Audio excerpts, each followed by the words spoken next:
Eu sei como é, você não sabe mais o que fazer diante de tantos problemas da vida, não é? Às vezes, a resposta para a culpa, para as brigas, para os problemas familiares está bem aí na sua frente. Mas você sabia que existe sempre um personagem que passou exatamente pelo que você está passando agora? Problemas familiares, por exemplo, sempre existiram. Mas eu garanto, você não é o primeiro, nem o único a passar por isso. Agora, o que fazer para sair dessa situação? O mais garantido é aprender com os erros e acertos de homens e mulheres que viveram muito antes de nós. A Bíblia registra os eventos do passado justamente para nos ensinar sobre o presente. Então, por apenas R$ 59,90 por mês, você pode acessar a Bíblia Comentada com Rodrigo Silva, onde eu estudo a Bíblia semanalmente com quase 7.000 alunos. E, de quebra, você ajuda na construção do Museu de Arqueologia Bíblica do UNASP. Então, quer saber mais? Acesse o link. Eu aguardo você.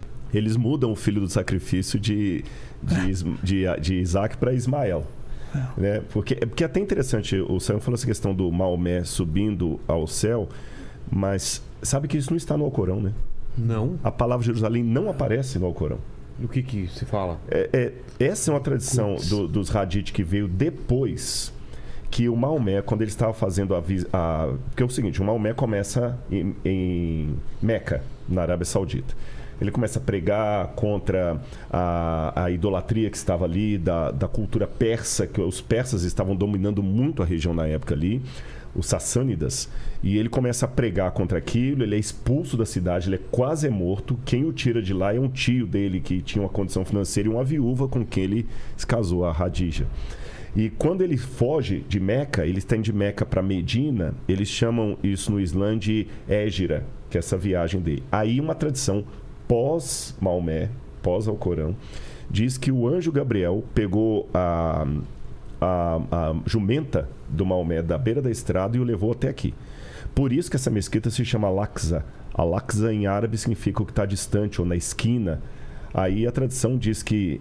tem várias versões. Uma delas que ele amarrou a jumenta aqui, onde hoje é Al-Aqsa, e subiu até o Moriá. E aí os 3 profetas que apareceram para ele foi, falando em árabe, Ibrahim, que é Abraão, Isa, que é Jesus, e Musa, que é Moisés. E os 3 o conclamaram a fundar o Islã. E aí ele toma um impulso, tanto é que aqui no meio da rocha tem os 2 fundados que eles falam que foi um impulso dele ou da jumenta dele, e foi até o paraíso, e depois ele voltou. Por isso, aí voltou para o caminho de Medina.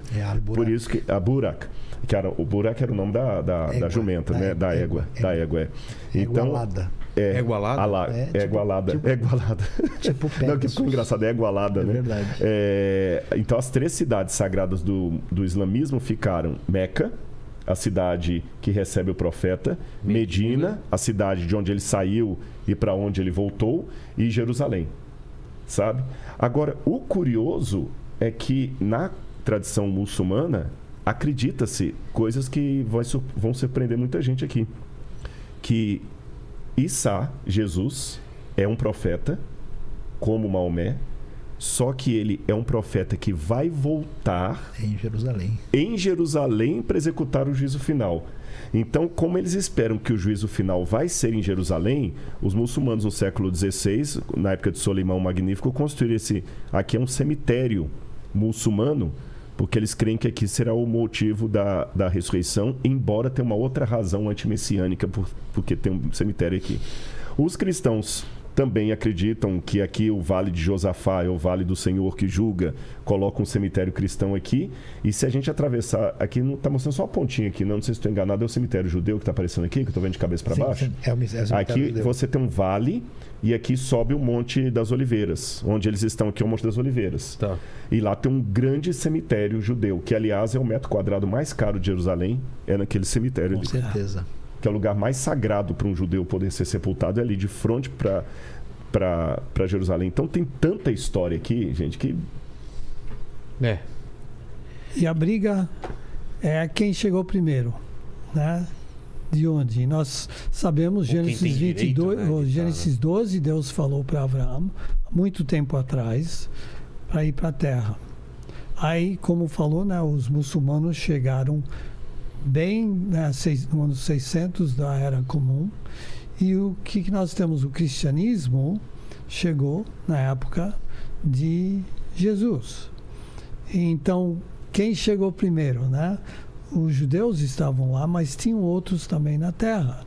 E uma das coisas, uma pergunta que eu sempre recebo é os chamados palestinos hoje, que se autodenominaram, eles são filisteus, são descendentes dos filisteus? E não, não são. Né? Não tem nada a ver com os filisteus, mesmo que eles moram lá em Gaza. Então, o argumento, né, sobre quem chegou primeiro e quem ficou todo o tempo lá, né, nós temos os judeus que chegaram primeiro, né, antes dos cristãos, antes dos muçulmanos. Agora, os judeus nunca tentaram expulsar os cristãos, nunca tentaram expulsar os muçulmanos. Né? O meu povo judeu sempre quis viver em paz. E hoje nós temos muitos países muçulmanos, nós temos muitos países cristãos, só tem um país pequenininho, judeu, que hoje tem como sua capital Jerusalém, que todos querem ter uma opinião, né? Quando você visitar, se você for nos lugares onde a Igreja Católica tem, vai ter uma placa lá e eles acreditam que são os custódios da cidade da Terra Santa. Aí você tem a parte muçulmana enorme, a parte menor é a parte judaica. Sabe que é aí que vem uma contribuição da arqueologia, que é comprovar essa história. Exato. Que o Rabino está falando. Porque existe uma linha de historiadores, inclusive o próprio Yasser Arafat falou, essa questão de primeiro templo, isso não existiu, é mito.